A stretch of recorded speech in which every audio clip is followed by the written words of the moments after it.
వేడుకల నింగి నేల పసుపుమయమై పరవశించేలా అంగరంగ వైభవంగా జరుగుతున్న మహానాడు పండుగ వేళ 10 కోట్ల తెలుగు తమ్ముళ్లకు, ఆడపడుచులకు, రైతన్నలకు, శ్రమజీవులకు, దేశ విదేశాల్లో తెలుగు కీర్తి పతాకాలుగా వెలుగొందుతున్న మన బిడ్డలకు వివిధ రంగాలలో తమ ప్రజ్ఞ పాఠవంతో తెలుగు తల్లికి సాంస్కృతిక, సాంకేతిక, సాహిత్య నీరాజనమిచ్చిన కళాకారులకు, మేధావులకు, శాస్త్రజ్ఞులకు, విఘ్నులకు, ముఖ్యంగా నా పసుపు జెండాను కుండెల మీద మోస్తున్న తెలుగుదేశం కార్యకర్తలకు నా హృదయపూర్వక నమస్సుమాంజలి.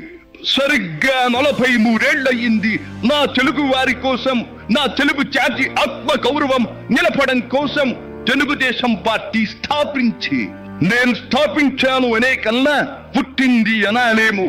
ఎందుకంటే ఆనాడు కార్మికుడి చెమట నుంచి, కర్షకుల రక్తం నుంచి, చాడిత పీడిత ప్రజల బాధ నుంచి పుట్టింది తెలుగుదేశం.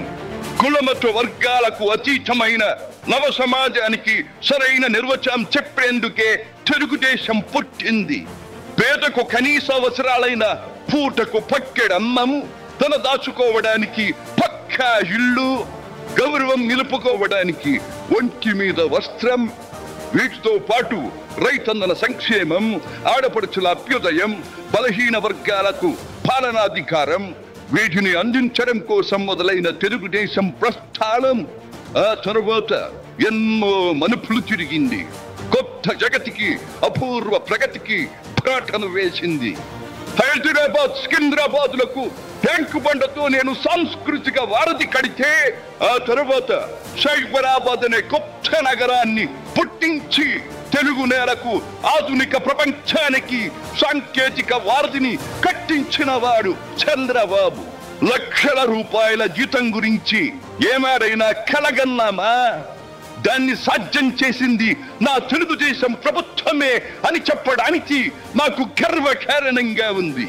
డ్వాక్రా సంఘాలతో నా ఆడపడుచులు సాధించిన ఆర్థిక స్వాతంత్ర్యం చూసి నాకు సంతృప్తిగా ఉంది.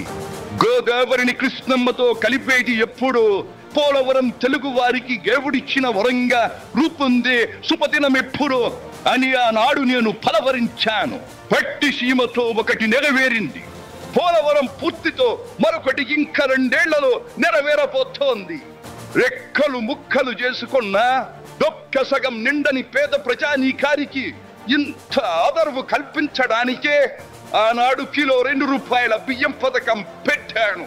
అటువంటిది P4 కార్యక్రమంతో పేదకు పేదరికం నుండి విముక్తిని కలిగించి బంగారు కుటుంబంగా తీర్చిదిద్దే చంద్రబాబు ప్రణాళిక అహో అద్భుతం, మహాద్భుతం.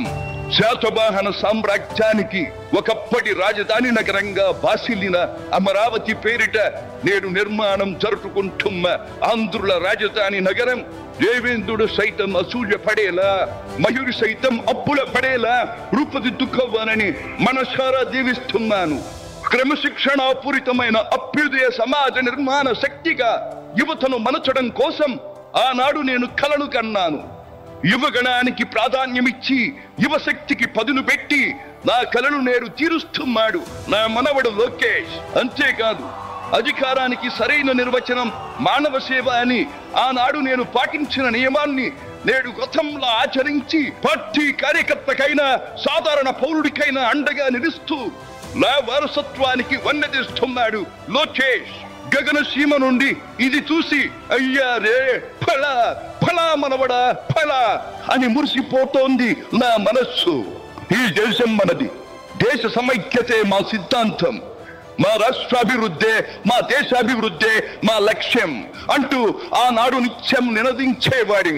ఈనాటి వికసిత భారత్, వికసిత ఆంధ్రప్రదేశ్ గురించి వింటుంటే ఇదే కదా నేను కోరుకున్నది అనిపిస్తోంది. చివరిగా ఒక్క మాట, చెరుగు నేల వాళ్ళు చెరుగులా పాడి పంటలతో పారిశ్రామిక వికాసంతో పరవశించాలని, తెలుగులాట ప్రతి ఇంట నిత్య వసంతాలు చెందాలని, ప్రజల కోసం అంకిత భావంతో ప్రభుత్వం చేస్తున్న కృషి ఫలితం కావాలని ఆకాంక్షిస్తున్నాను. సెలవు. సర్వే జన సుఖినో భవంతు.